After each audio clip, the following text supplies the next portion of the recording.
Olá, eu me chamo Gustavo. Hoje eu irei apresentar o seminário com a Maria Victoria Piccoli, Matheus Antunes e Amanda Erdit.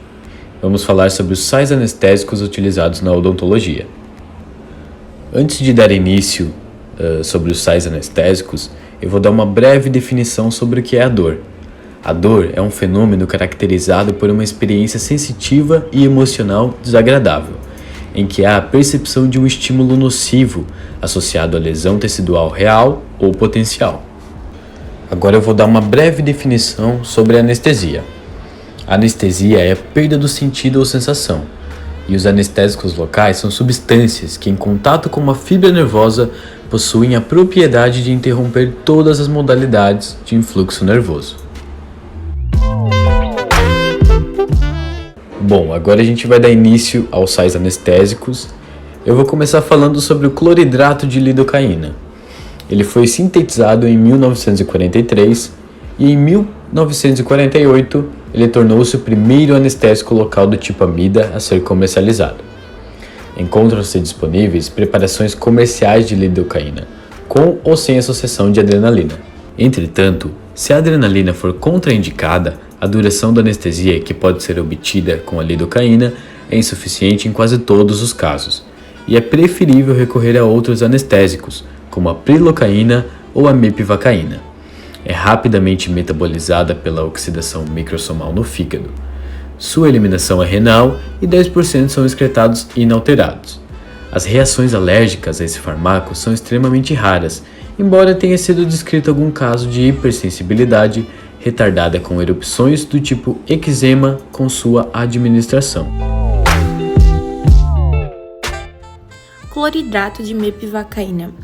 O cloridrato de mepivacaína foi introduzido na odontologia em 1960 e desde então vem sendo largamente utilizado como anestésico local na prática odontológica. Esse agente anestésico pertence ao grupo das amidas, se caracteriza por ser metabolizado no fígado e ter seus produtos finais excretados pelos rins, onde aproximadamente de 1% a 16% da dose aplicada são excretadas inalteradas. O cloridrato de mepivacaína produz apenas ligeira vasodilatação.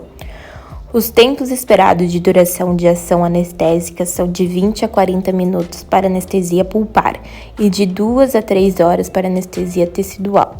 O uso de cloridrato de mepivacaína é indicado para anestesia local por bloqueio de nervos ou por infiltração. Em pacientes nos quais o uso de vasoconstrutor não é indicado e também para pequenos procedimentos odontológicos que não requerem anestesia pulpar de longa duração ou de grande profundidade. Cloridrato de bupivacaína. A bupivacaína é o único sal anestésico que fornece longa duração de anestesia em tecidos moles, nas duas arcadas e polpas de dentes mandibulares, com duração de 2 a 5 horas após uma injeção epidural e até 12 horas em bloqueios nervosos periféricos.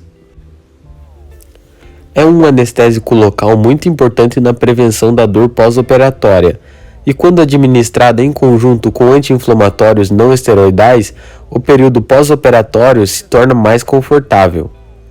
É uma amina com amplo tempo de ação, quimicamente semelhante à mepivacaína. Sua toxicidade é alta, com arritmias cardíacas referidas por seu uso. Apresenta grande potência anestésica e alta penetração, por sua grande solubilidade, com maior duração de efeito em comparação com outros anestésicos locais usados em odontologia. É metabolizada pelas amidases no fígado, sendo sua eliminação renal. A dose máxima sem vasoconstritor é de 1 mg/kg, não podendo exceder 75 mg ao todo, e com o vasoconstritor 1 mg/kg, não podendo exceder 150 mg. A bupivacaína não é recomendada para pacientes muito jovens ou para aqueles que apresentam grande risco de lesão pós-operatória de tecido mole por automutilação. tais como os pacientes com deficiência física e mental. É raramente indicada para crianças, pois os procedimentos odontopediátricos costumam ser de curta duração. Cloridrato de prilocaína é um anestésico local para uso odontológico, geralmente apresentado em 3%, dependendo da marca e do fabricante. Produzida por Lofgren e Tegner em 1953, a prilocaína é semelhante à lidocaína, porém sendo menos tóxica e menos potente. Cloridrato de prilocaína mais felipressina é indicado para anestesia local de inflamação e bloqueio nervoso regional, onde não há necessidade de isquemia profunda. A isquemia produzida por ela não é seguida de hipóxia tecidual, como ocorre com a adrenalina e a noradrenalina. Indicado para procedimentos não cirúrgicos de média duração, procedimentos em pacientes asmáticos, alérgicos a sulfitos, hipertensos e diabéticos. Maior conforto para o paciente, maior suavidade de deslizamento do êmbolo siliconizado, minimizando a dor durante a aplicação. A prilocaína, quando selecionada para pacientes idosos, não deve ultrapassar a quantidade contida em 2 tubetes de anestésicos. Tem sua ação iniciada entre 2 a 3 minutos. O tempo esperado de duração da anestesia são de 60 a 90 minutos para anestesia pulpar e de 3 a 5 horas para anestesia em tecidos moles. A sobredosagem pode produzir aumento dos níveis de metahemoglobina no sangue, maior cuidado em pacientes com deficiências de oxigenação, portadores de anemias, alterações. O cloridrato de articaína. A articaína, anestésico local com ligação amida, foi aprovada para uso no Brasil apenas em 1999.